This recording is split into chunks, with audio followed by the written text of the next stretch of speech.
Hello, everyone, and welcome back to another day of finding hope through faith. My name is Daniel, and it's been a little bit, but we're back.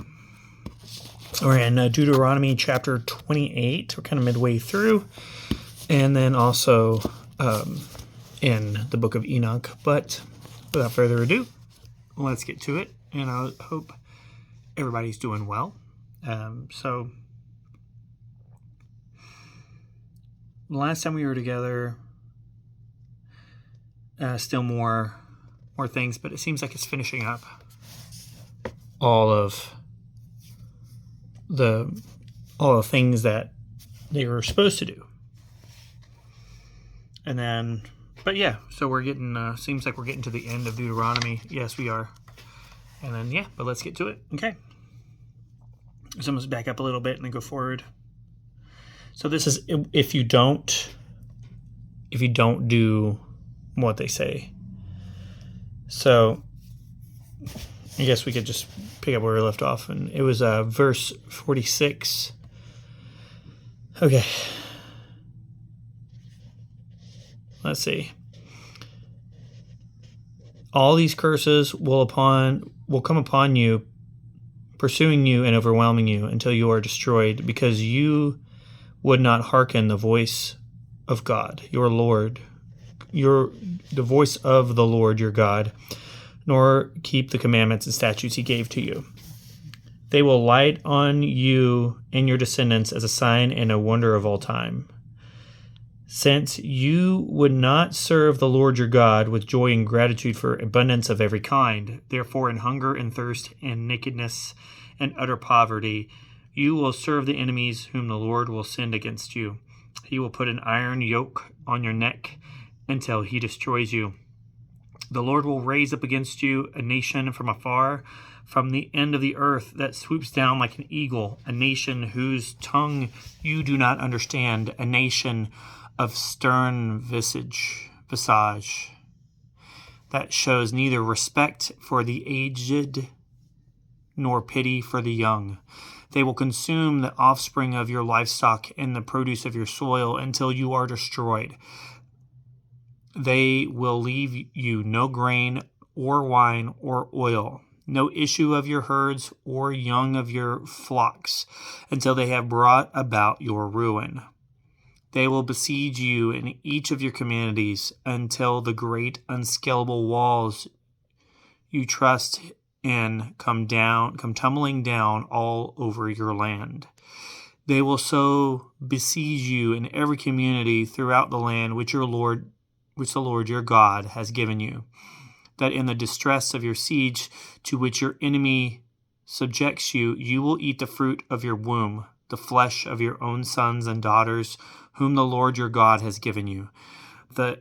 The most refined and fastidious man among you will begrudge his brother and his beloved wife and his surviving children, any share in the flesh of his children that he himself is using for food when nothing else is left in your communities. The most refined and delicate woman among you, so delicate and refined that she would not venture to set the sole of her foot on the ground, will begrudge her beloved husband and her son and daughter, the afterbirth that issues from her womb, and the infant she brings forth when she secretly uses them for food for want of anything else, in the straits of the siege to which your enemy will subject you in your communities.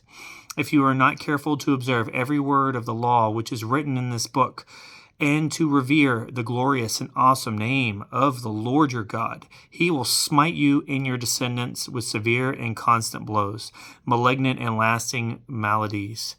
He will again afflict you with all the diseases of Egypt which you dread, and they will persist among you. Should there be any kind of sickness or calamity not mentioned in the book of law, that to the Lord will bring upon you until you are destroyed.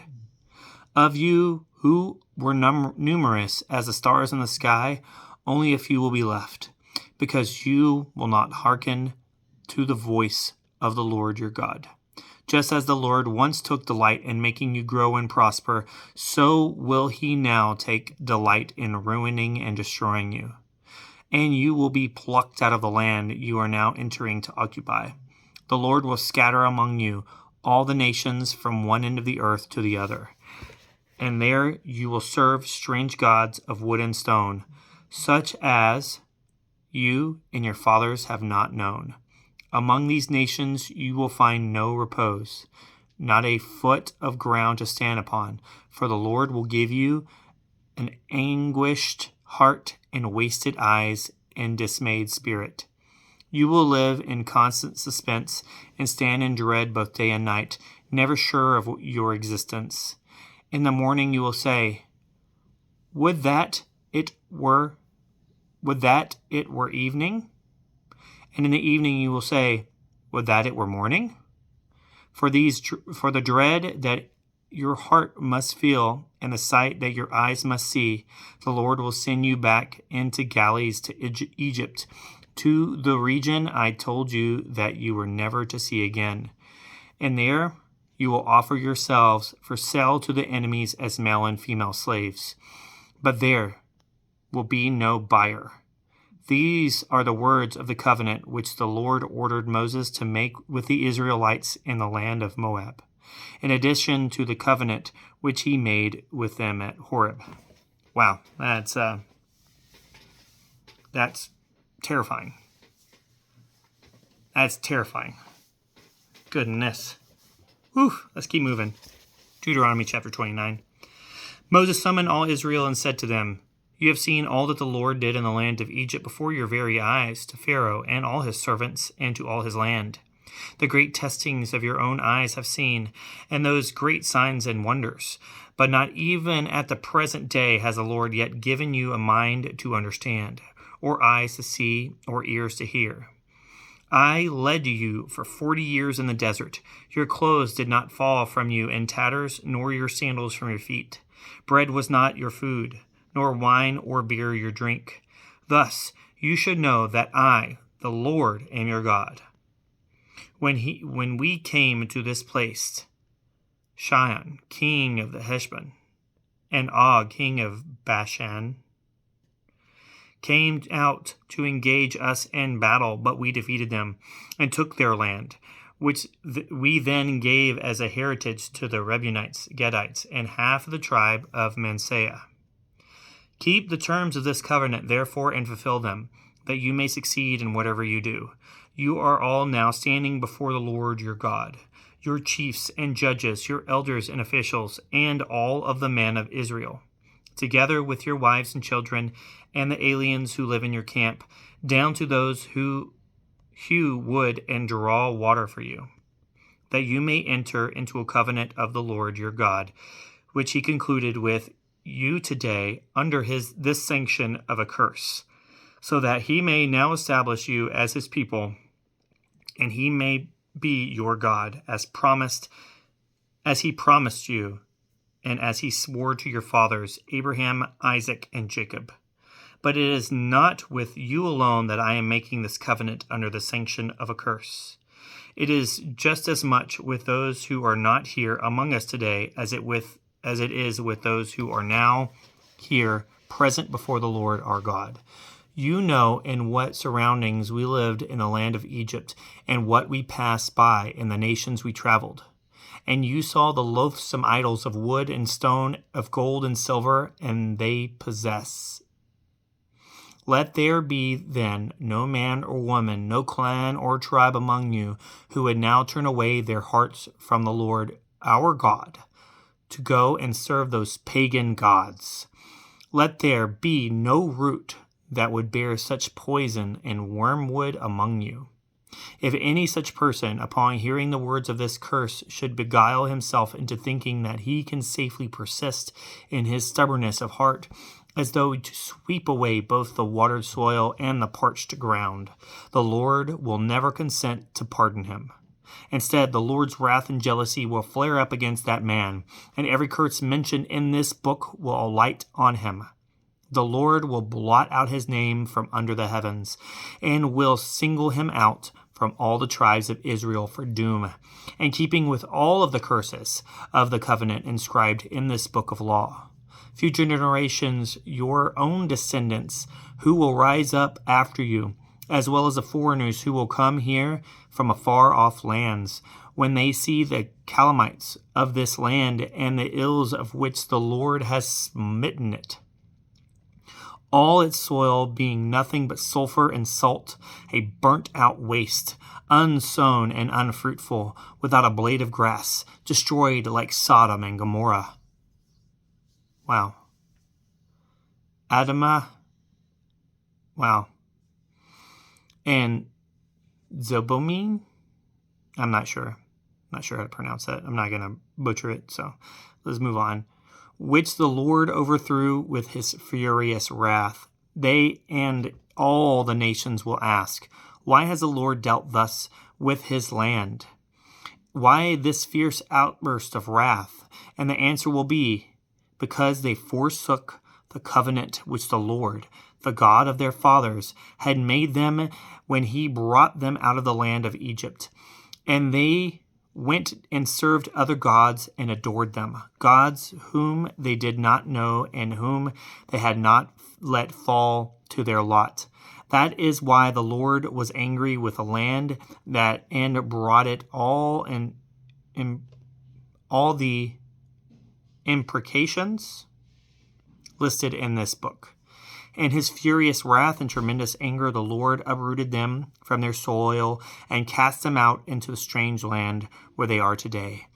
Both what is still hidden and what has already been revealed concern us and our descendants forever, that we may carry out all the words of this law.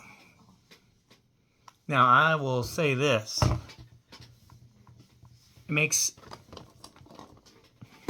There's a lot. Seems like a lot of the stuff, I mean, it's not all of it, right? But it seems like some of the stuff that's coming true today, it's all chaos in the world. It's like nobody can settle down. It's like, what did we do? What did we do that was so terrible? But whatever it is, we got to get back to where we need to be. Get back in the good graces. All right, so we're going to go on to Enoch. We're in Book of Enoch, Book 1, Chapter 41. Let's get to it. So last time we were together and we talked about how God was upset, how Enoch was in heaven and they were planning the deluge, and Enoch was like looking around at what was going on, and he was recanting all the things that he saw. So we're going to get in Book of Enoch, Book 1, Chapter 41. And after that, I saw all the secrets of the heavens and how the kingdom is divided and how the actions of man are weighed in the balance. And there I saw the mansions of the elect and the mansions of the holy. And mine eyes saw there were all sinners being driven from thence, which deny the name of the Lord of spirits, and being dragged off. And they could not abide because of the punishment which proceeds from the Lord of spirits. Wisdom found no place where she might dwell. Then a dwelling place was assigned her in the heavens. Wisdom went forth to make her dwelling among the children of men, and found no dwelling place. Wisdom returned to her place, and took her seat among the angels. And unrighteousness went forth from her chambers, whom she thought she found, and dwelt with them, as rain in a desert, and dew on a thirsty land. I'm not sure who she is, but that's what it says. I don't know. So, Book of Enoch 1, Chapter 43. And I saw other lightnings and the stars of heaven, and I saw how he called them all by their names, and how they hearkened unto him. And I saw how they are weighed in a righteous balance according to their proportions of light. I saw the width of their spaces and the day of their appearing, and how their revolution produces lightning. And I saw their revolution according to the number of angels, and how they kept faith with each other. And I asked the angel who went with me, who showed me what was hidden, what are these? And he said to me, The Lord of spirits hath showed thee their parabolic meaning. These are the names of the holy who dwell on the earth and believe in the name of the Lord of spirits forever and ever. Also, another phenomenon I saw in regard to the lightnings, how some of the stars arise and become lightnings and cannot part with their new form. The lot of the apostates, the new heaven and the new earth. And this is a second parable concerning those who deny the name of the dwelling of the holy ones and the Lord of spirits, and into the heaven they shall not ascend, and on the earth they shall not come. Such shall be the lot of sinners who have denied the name of the Lord of spirits, who are thus preserved for the day of suffering and tribulation. On that day, mine elect, one shall sit on the throne of glory and shall try their works, and their places of rest shall be innumerable. And their souls shall grow strong within them when they see mine elect ones. And those who have called upon mine glorious name, then I will cause mine elect one to dwell among them. And I will transform the heaven and make it an eternal blessing and light. And I will transform the earth and make it a blessing, and I will cause mine elect ones to dwell upon it. But the sinners and evildoers shall not set foot thereon. For I have provided and satisfied my peace, my righteous ones, and have caused them to dwell before me. But for all the sinners there is judgment impending with me. So I shall destroy them from the face of the earth, the head of the days, and the Son of Man. Destroy them. And there I saw one who had the head of days, and his head was white like wool. And with him was another being of countenance,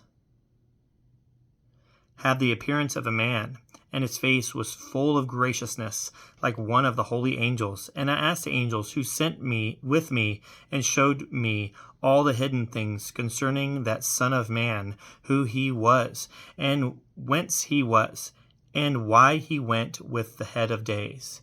And he answered and said unto me, This is the Son of Man, who hath righteousness, with whom dwelt righteousness, and who reveleth all the treasures of that which is hidden, because the Lord of spirits hath chosen him, and who Lot hath the preeminence before the Lord of spirits in uprightness forever.